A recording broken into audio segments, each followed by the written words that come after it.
Okay, so if you remember reading on your test about the Congress of Vienna, that's where we're going to pick up. After Napoleon was exiled, they met to reestablish peace in Europe, and they did that through a few different ways. They reorganized the map of Europe, as you can see, trying to isolate the power of France by taking power away from France and building up the countries around it. They were successful in that they achieved peace for about 40 years internationally, but domestically within different countries, there was still uprisings and revolutions. Many of those were linked to two things we're going to talk about in this presentation: nationalism and the three different political ideologies. The three different political ideologies you may be familiar with.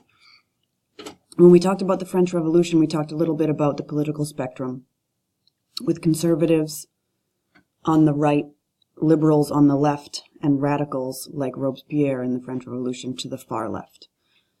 At the time period we're talking about now, mid-1800s, conservatives mainly were wealthy landowners and the nobility who wanted to keep things the way they were with traditional monarchies. Liberals tended to be more middle-class merchants and business owners, and they wanted more power for elected parliaments, but not complete democracies. Radicals wanted drastic change, more towards complete democracies, and wanted the power to vote to be given to all, which liberals didn't want. They wanted the power to vote typically to be with wealthy, educated, landowning men. The other aspect of this is nationalism. Nationalism was also kick-started by Napoleon because of all of his conquests of Europe. Nationalism is the belief that people's greatest loyalty shouldn't be to a king or to an empire, but to a nation of people with whom they share a common bond of history, culture, and other things. The 6 common bonds of a nation are pictured on the right: culture, history, language, territory, nationality, and religion. When a group of people share many of those bonds, doesn't necessarily have to be all, they are a nation of people. So nationalism was the movement to take nations of people and give them their own governments. When a nation gains its own independent government, it becomes known as a nation-state.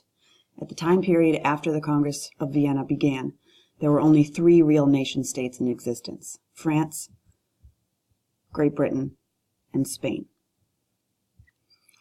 To link the two ideas, most nationalists were liberals or radicals led by the educated liberal middle class.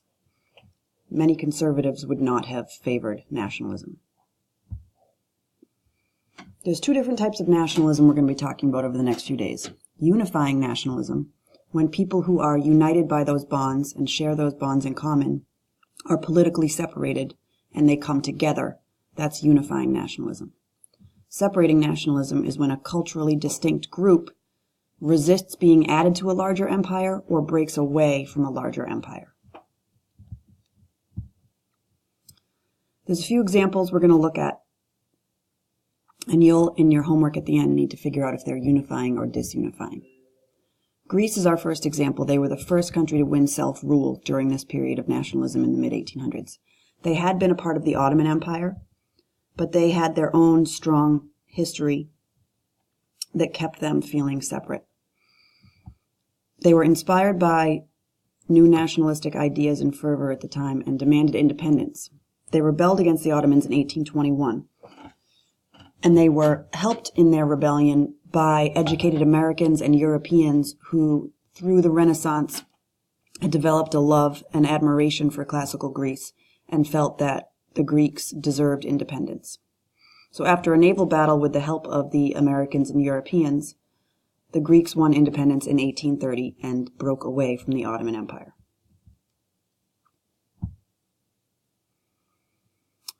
Another example is the Ottoman Empire itself. The Ottoman Empire, if you remember from last year, was ruled by Turks, but the empire itself contained a lot of different ethnic groups: Greeks, Slavs, Arabs, Bulgarians, and Armenians. In 1856, under pressure from other European powers, the Ottomans granted equal citizenship to all people under their rule. However, the Turks, who were the majority rule in that empire, didn't like this change, and it caused tensions throughout the empire. One of the things that bubbled up because of these tensions is known as the Armenian Genocide. In response to nationalism in the Armenian section of the Ottoman Empire, Turks massacred and deported Armenians in two separate events in the late 1800s and early 1900s, as you can see on the map on the right. The Russian Empire is another example of nationalism.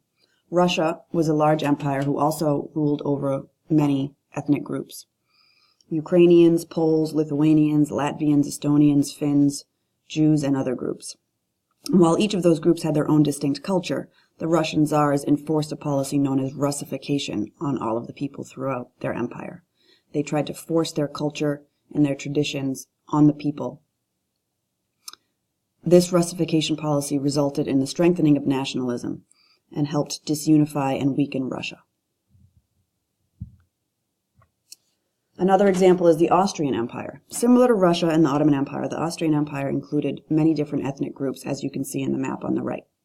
In 1866, pressured by one of the more powerful groups, the Hungarians, Austria split its empire into two halves, declaring Austria and Hungary two independent states, but both ruled by the Austrian emperor. However, nationalism continued here into the early 1900s, and you'll see it come up as one of the causes of World War I. For the big picture results of nationalism, basically it's a power shift in Europe. By 1871, Germany, who we'll talk about in class tomorrow, became one of the more powerful nations, and Great Britain remained in power on top. Like we said, this is going to end up being a long-term cause for World War I, and we will end up talking about it again when we're in that unit. So for your homework, I'd like you to go back through the slideshow and put the definitions in your own notes. For each of the examples given, identify what type of nationalism it is, and be able to explain that, if it's unifying or separating. Also write down the 6 bonds of a nation and explain them a bit in your notes, and then answer the 2 questions listed below.